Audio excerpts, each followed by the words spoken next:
Good morning મિત્રો. આજની સવારની પ્રેમી સલામ, જય મસીહ કી, પ્રેઝ ધ લોર્ડ, હાલેલુયા.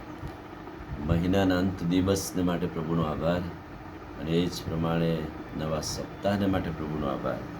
અંધકાર અને અજવાળા વિશેની વાતો આપણે શીખતા કે જોતા આવેલા છે. અને અંધકાર વિશે આપણે જોયું, બહુ મોટો અંધકાર, ગાઢ અંધકાર, એ બાઇબલમાં એની નોંધ કરેલી છે. અને આજે બીજા કેટલાક વચનો અંધકાર વિશેની વાતો આપણે જોઈશું. યિર્મયાહ પ્રબોધકનું પુસ્તક 13મો અધ્યાય અને તેના 16મા વચનમાં આ પ્રમાણે છે: અંધકાર તો થાય અને તમારા પગો અંધકારમય પર્વતો પર ઠોકર ખાય.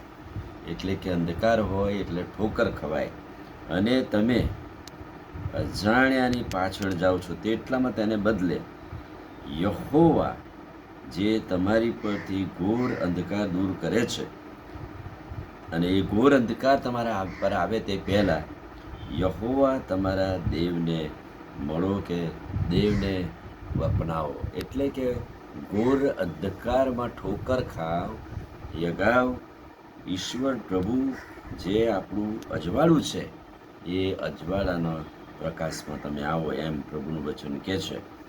એ જ પ્રમાણે માથીની સુવાર્તા 27મો અને 45મું વચન પ્રભુના મરણ સમયે કહે છે કે આખા દેશમાં ઘોર અંધકાર છવાઈ ગયો હતો. ભર બપોરે 12 થી 3ના ટાઈમ પર પ્રભુના મરણ સમયે પ્રભુએ જ્યારે પોતાનો પ્રાણ છોડ્યો ત્યારે કહે છે કે આખા દેશમાં અંધકાર છવાઈ ગયેલો. એટલે કે અજવાળાને આ લોકોએ સ્વીકાર્યું નહીં, અંધકાર છવાઈ ગયો, અને થોડા સમય માટે જાણે કે સૂર્યએ પણ પ્રકાશવાની ના પાડી.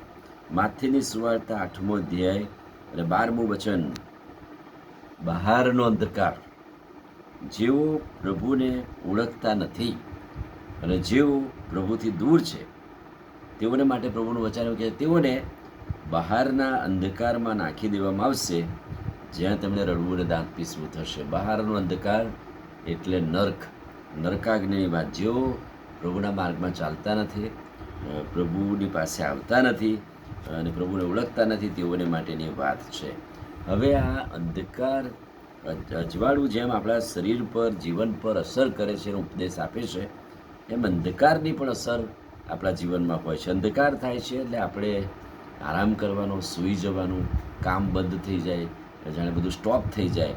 ઇવન પશુ પંખી પ્રાણીઓ પણ પોતાના માળામાં જતા રહે. એટલે અંધકારની અસર, અંધકાર થાય, રાત પડે એટલે બધું સાયલેન્ટ થઈ જાય. પણ નિર્ગમનનું પુસ્તક 10મો અને 23મું વચન: તેનાથી કંઈ પણ દેખી શકાતું નથી.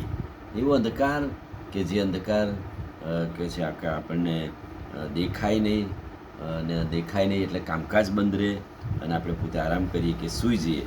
તેનાથી આડે માર્ગે દોરાઈ જવાય છે. અંધારાના લીધે કેટલા બધા માણસો આમ તેમ દોરવાઈ જાય છે. આત્મિક જીવનમાં પણ એવું શેતાન અંધકાર લાવે ત્યારે માણસ આમ તેમ દોરવાઈ જાય છે. યોહાનની સુવાર્તા 12મો અધ્યાય અને 35મું વચન: જ્યાં સુધી તમારી પાસે પ્રકાશ છે ત્યાં સુધી પ્રકાશમાં ચાલો. રખેને કદાચ તમારા પર અંધકાર આવી પડે અને અંધકારમય ચાલવાનું થાય તો પોતે ક્યાં જાય છે તે જાણતો નથી. જ્યાં સુધી તમારી પાસે પ્રકાશ છે ત્યાં સુધી પ્રકાશ પર વિશ્વાસ રાખો, જેથી તમે પ્રકાશના દીકરાઓ થાઓ. જ્યાં સુધી અજવાળું છે ત્યાં સુધી અજવાળાના દીકરાઓ થઈને બનો અને રહો, અને અંધકારથી દૂર રહો. અંધકારને લીધે ઠોકર ખવાય છે, એમ કહેવાય છે.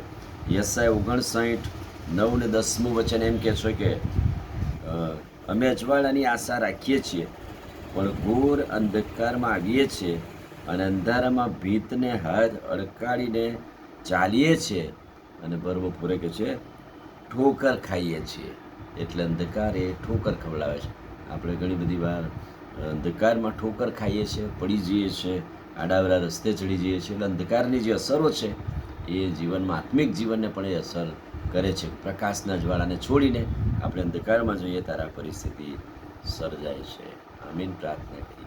વાલા પ્રભુ, આજે સવારે અમે અંધકાર વિશેની વાતો જોતા ઘણી બધી વાર આત્મિક જીવનમાં પણ એવો અંધકાર શેતાન મૂકે છે. અમે ઠોકર ખાઈએ, અમે આમ તેમ આડાવરા જતા રહીએ, પણ પ્રકાશ અજવાળું જે તમે લાવ્યા, તમે આવ્યા, અને અજવાળામાં ચાલવા ઉપદેશ આપ્યો પ્રભુ.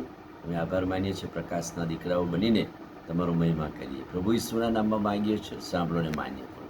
આમીન. God bless you.